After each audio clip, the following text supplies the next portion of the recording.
আসসালামু আলাইকুম রহমতুল্লাহি অবরকাতুহ। সম্মানিত দর্শক, আমরা যারা আমজনতা, আমরা খুব সাধারণ দৃষ্টিতে মনে করি যে আগামীতে যে নির্বাচন হয়ে যাচ্ছে, সেই নির্বাচনে ব্রুট মেজরিটি নিয়ে বিএনপি ক্ষমতায় আসবে। বিএনপির যারা নেতাকর্মী রয়েছেন তাদের কথা হলো যে আগামীতে যে সরকার গঠন করবেন বিএনপি নেতৃবৃন্দ, সেই সরকারে প্রধানমন্ত্রী হিসেবে থাকবেন জনাব তারেক রহমান। আর সেখানে রাষ্ট্রপতি হিসেবে বেগম খালেদা জিয়া অধিষ্ঠিত হবেন। এরকম একটি প্রচারণা সবাই চলছে বা চালাচ্ছে।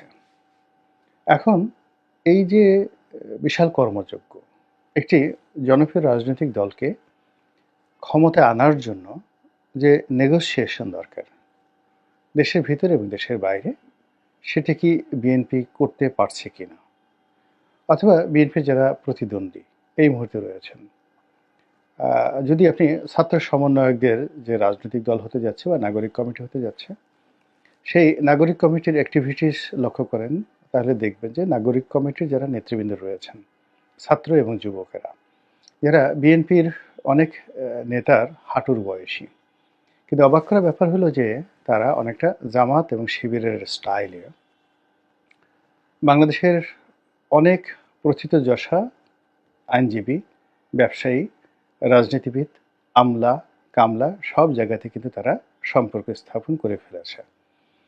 এবং তারা যদি নির্বাচনের আগ মুহূর্তে ভালো করতে পারে এবং নির্বাচনের একটি পরিবেশ তৈরি হয়, তাহলে অবাক করা বিষয় হলো যে বিএনপি এবং আওয়ামী লীগের অনেক বঞ্চিত নেতা এই ছাত্রদের সঙ্গে যোগ দিবেন, এবং যেটি বিএনপি এবং আওয়ামী লীগ কল্পনাও করতে পারছে না। আর এই বিষয়টি এতটা ম্যাটিকুলাসলি এগুচ্ছে, সেটি হলো ১/১১ যে ব্যর্থতা, সেনাবাহিনীর যে ব্যর্থতা ছিল, ডক্টর ইউনূসের যে ব্যর্থতা ছিল, ফেরদৌস আহমেদ কুরেশি থেকে শুরু করে ওই সময়টাতে যারা নেতৃবৃন্দ ছিলেন তাদের সকল ব্যর্থতাকে পুঁজি করে ওটার উপর একটা সফলতার চাবিকাঠি স্থাপন করার জন্য দেশি এবং বিদেশি অনেকগুলো বিশেষজ্ঞ গ্রুপ বাংলাদেশে কাজ করছে এবং দেশের বাইরে কাজ করছে। তারা বুদ্ধি দিচ্ছে, পরামর্শ দিচ্ছে, আন্তর্জাতিক যে লবিং গ্রুপগুলো রয়েছে তাদের সঙ্গে যোগাযোগ রক্ষা করছে।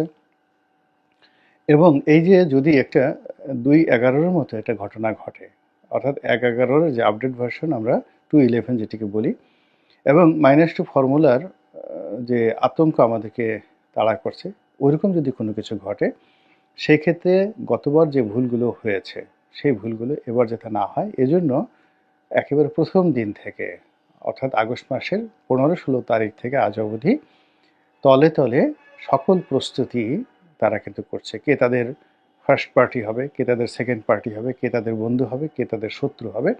কিন্তু অবাক করার ব্যাপার হলো যে আমরা এখনো পর্যন্ত আমাদের যারা প্রতিপক্ষ তাদেরকে আমরা দেখতে পাচ্ছি না। এখানে আমরা বলতে বিএনপিকে বোঝাচ্ছি।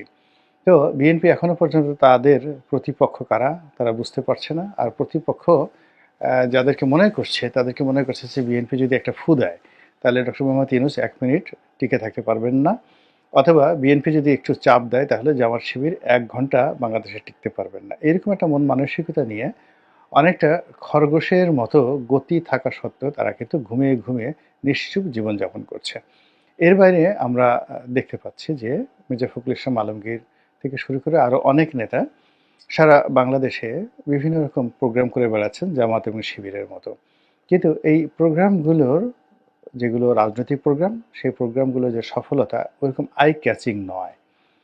মিডিয়াতে ওরকম আসছে না, সোশ্যাল মিডিয়াতেও আসছে না, এবং স্থানীয় জনগণের মধ্যেও এরকম কোনো প্রভাব বিস্তার করছে না। এটা হলো বাস্তবতা। এবং এরই মধ্যে একটি তাদের যে যুগান্তকারী একটি প্রোগ্রাম যেটি তারা করেছে তিস্তা নদীর পাড়ে, তিস্তার পানি বন্টন চুক্তি বাস্তবায়নের জন্য, ভারতের বৈষম্যমূলক নীতি এবং ভারতের প্রতি চাপ প্রয়োগ করার জন্য তারা তিস্তা পাড়ে যে বৈঠকটি করেছে বা সমাবেশটি করেছে, সেখানে নেতারা যে কথাগুলো বলেছেন, তারপরে তাদের যে লক্ষ্য এবং উদ্দেশ্য স্পষ্টতই মনে হচ্ছে যে তারা দিল্লির যে আনুকূল্য এটি একদম চাচ্ছে না, এবং দিল্লির সঙ্গে কার্যত এখন মনে হচ্ছে তাদের সম্পর্কটা একেবারে তলানিতে রয়েছে, এবং দিল্লিও বলতে গেলে তাদের কোনো দিক থেকে তারা বিএনপির সঙ্গে রেসপন্ড করছেন বলে আমার কাছে মনে হচ্ছে না।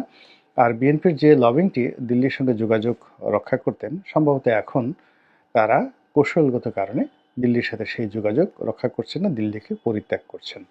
কিন্তু এখানে বাস্তবতা হলো যে বিএনপি যে কয়বারই ক্ষমতায় এসেছে, সেই ৭৫-এর ১৫ই আগস্টের পর থেকে আজ অবধি যে কয়বার ক্ষমতায় এসেছে, শহীদ প্রেসিডেন্ট জিয়াউর রহমান এসেছেন, তারপরে জাস্টিস আব্দুল সাত্তার এসেছেন, বেগম খালেদা জিয়া এসেছেন, তো প্রতিবারই তাদেরকে ভারতের সঙ্গে একটা চমৎকার বন্ধুত্ব নিয়ে ক্ষমতায় থাকতে হয়েছে বা আসতে হয়েছে, আর সম্পর্কটি নষ্ট হয়ে যাওয়ার কারণে তাদেরকে কিন্তু সেখান থেকে চলে যেতে হয়েছে। এই বাস্তবতা বিএনপি যারা সিনিয়র নেতৃবৃন্দ রয়েছেন তারা খুব ভালো করে বোঝেন। ২ নম্বর হলো যে বিএনপির যে সকল শীর্ষ নেতৃত্ব রয়েছেন, ওয়ান অফ দ্য টপ 10 শীর্ষ নেতৃত্ব, আমি নাম বললাম না, তো শীর্ষ নেতৃত্বের সঙ্গে ভারতের যে কেন্দ্রীয় গোয়েন্দা সংস্থা থেকে শুরু করে ভারতের উত্তরপাড়া যাদেরকে বলা হয় বা দক্ষিণ ব্লক যাদেরকে বলা হয়, তাদের সঙ্গে কি ধরনের সম্পর্ক রয়েছে তাদের, এটা তারা খুব ভালো করে জানেন। তো সেই সমপর্যায়ের যে সম্পর্কটি তাদের কি পাকিস্তানের সঙ্গে আছে, সেই সমপর্যায়ের সম্পর্কটি কি তাদেরকে চীনের সঙ্গে যে গড়ে তুলবে সেটি কি তাদের আছে? একটা জায়গাতে শুনছিলাম, খুব সিনিয়র একজন নেতা একসময় বিএনপি করতেন, একেবারে বেগম খালেদা জিয়ার খুব ঘনিষ্ঠজন ছিলেন, তারপরে শহীদ প্রেসিডেন্ট জিয়াউর রহমানের খুবই ঘনিষ্ঠজন ছিলেন এবং এখনও উল্লেখযোগ্য ব্যক্তি। তো তার সঙ্গে ভারতীয় গোয়েন্দা সংস্থার একজন ঊর্ধ্বতন কর্মকর্তা বলছিলেন যে এত বড় বড় কথা বলে অমুক নেতার বাসার যে টয়লেট পেপারটি আছে সেই টয়লেট পেপারটাও তো আমরা কিনে দিই। তো আপনি বোঝার চেষ্টা করেন যে কত বড় কথা। কেউ যদি প্রমাণ করতে চান আমি এই কথা পাবলিকলি প্রমাণ করে দিতে পারবো। তো যাই হোক, এখন এই যে সম্পর্ক, সেই সম্পর্কের জায়গাটাতে হঠাৎ করে ছেদ পড়ে গেছে। ছেদ পড়ে গিয়ে তারা এই যে তিস্তা পাড়ে যে সমাবেশ করলো, এটি স্পষ্টতই বোঝা যাচ্ছে যে ভারতের সঙ্গে যে সম্পর্কটি এটি আপাতত সেখানে স্থগিত করা হয়েছে বা তালাক দেওয়া হয়েছে বা পরিত্যাগ করা হয়েছে এট দিস মোমেন্টে। সেটা বার্গেনিংয়ের জন্য হতে পারে, অন্য কোনো কৌশলগত কারণ হতে পারে, বা এটা পাকিস্তানের চাপে হতে পারে বা কিংবা চীনের চাপে হতে পারে, সেটা আরেকটি বিষয়।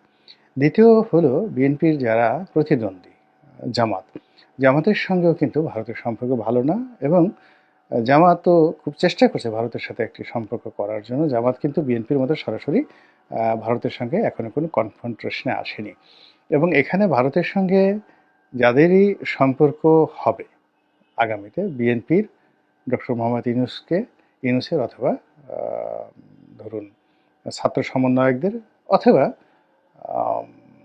বিএনপির, তো এই 4টি গ্রুপের যারাই দিল্লির আনুকূল্য চাইবে তাদের সবাইকেই মানে প্রথম শর্ত হিসেবে আওয়ামী লীগকে অ্যাবজর্ব করতে হবে। হয়তো শেখ হাসিনাকে নয়, কিন্তু আওয়ামী লীগকে রাজনৈতিক ক্ষমতায় পুনর্বাসনের দায়িত্ব নিতে হবে, যেটি বাংলাদেশে এই মুহূর্তে খুবই ঝুঁকিপূর্ণ, খুবই ঝুঁকিপূর্ণ। এর কারণ হলো আওয়ামী লীগের জনসমর্থন আছে, এটা সত্য, কিন্তু যেই মুহূর্তে জামাত আওয়ামী লীগের পক্ষে কথা বলবে, বাকি 3টি বৃহৎ শক্তি একেবারে 10 মুখে জামাত শিবিরের 14 গোষ্ঠী উদ্ধার করবে।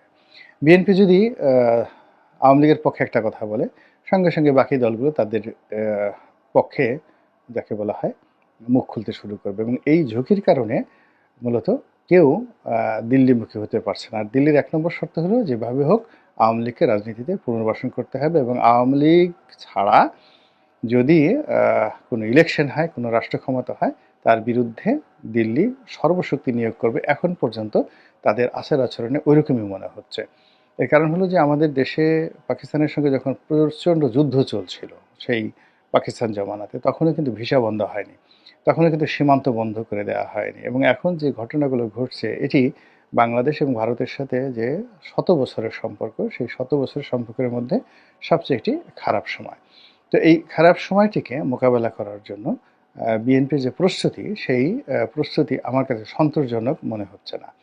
এই কারণে মনে হচ্ছে না যে ঠিক আছে, দিল্লির সঙ্গে সম্পর্ক নাও হতে পারে, যেটা মালদ্বীপে হয়েছে, যেটা নেপালে হয়েছে, কিন্তু এই সম্পর্ক নষ্ট করার আগে নেপাল এবং মালদ্বীপের যারা রাজনীতিবিদ, তারা এমন পর্যায়ে চীন এবং পাকিস্তানকে বা চীন এবং আমেরিকাকে, চীন অথবা অন্য তাদের যে বন্ধু রাষ্ট্রগুলো রয়েছে এন্টি আমেরিকা বা এন্টি ভারত, তাদেরকে একেবারে আনকন্ডিশনালি সকল রকম লজিস্টিক সাপোর্ট দেওয়ার মতো কৌশলগত একটি সম্পর্ক তারা আগে স্থাপন করে নিয়েছে। যেমন দিল্লির সঙ্গে শেখ হাসিনার একটি কৌশলগত সম্পর্ক ছিল, ফলে মোদির রান্নাঘরে ঢোকা, তারপরে শেষে বাংলাদেশের গণভবনের রান্নাঘরে ঢোকা মোদির জন্য এটি কোনো বিষয় ছিল না।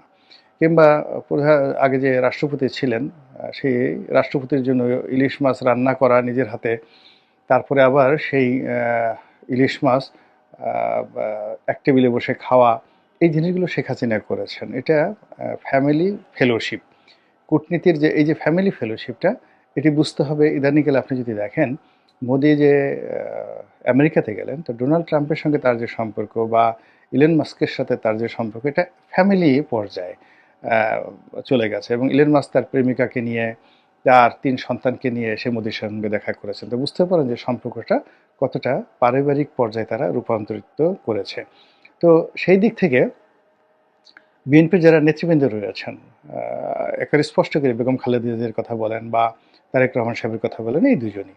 তো তাদের বাসায় কয়জন বড় পর্যায়ের মন্ত্রী পর্যায়ের, জয়শঙ্কর পর্যায়ের, কিংবা চীনের পররাষ্ট্রমন্ত্রী পর্যায়ের, কিংবা চীনের প্রেসিডেন্ট পর্যায়ের, কিংবা ভারতের প্রধানমন্ত্রী পর্যায়ের কয়জন লোক জনাব তারেক রহমান সাহেবের বাসায় যাবেন, যেতে পারেন, অথবা তারেক রহমান সাহেব কয়জনের অন্দরমহলে ঢুকতে পারবেন, ওটার উপর নির্ভর করবে তার রাজনীতিটা তিনি কোন পর্যায়ে নিয়ে গেছেন। এখন যদি ভারতের সঙ্গে মোটামুটি ব্যক্তিগত পর্যায়ে ঐতিহ্যগতভাবে বেগম জিয়ার একটা ভালো সম্পর্ক ছিল, যেখানে বেগম জিয়া বিরোধী দলীয় নেত্রী হিসেবে আওয়ামী লীগ জমানাতে ভারতে গিয়েছেন, সেখানে প্রধানমন্ত্রী মনমোহন সিং স্বয়ং তিনি এসেছেন, এয়ারপোর্টে এসেছেন সকল প্রোটোকল ব্রেক করে, যেটা আসার কথা নয়। তো সম্পর্ক না থাকলে সেটা হয় না।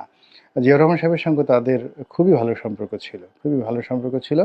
এবং জিয়াউর রহমান সাহেব যখন সেখানে গিয়েছিলেন, তখন ভারতের রাষ্ট্রপতি এবং প্রধানমন্ত্রী উভয়ে কিন্তু এয়ারপোর্টে এসেছিলেন সকল প্রোটোকল ব্রেক করে।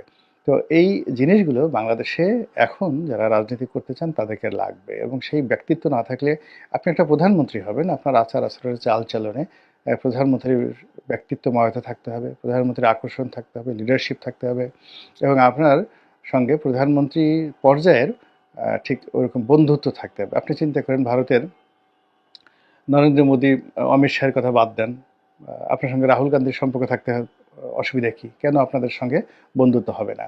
কেন বেনজির ভুট্টোর ছেলে বিলাল ভুট্টোর সঙ্গে সম্পর্ক হবে না? শাহবাজ শরীফের সঙ্গে সম্পর্ক হতে পারে ভেরি ইজিলি, কেননা এরা তো তৃতীয় জেনারেশনের পলিটিশিয়ান।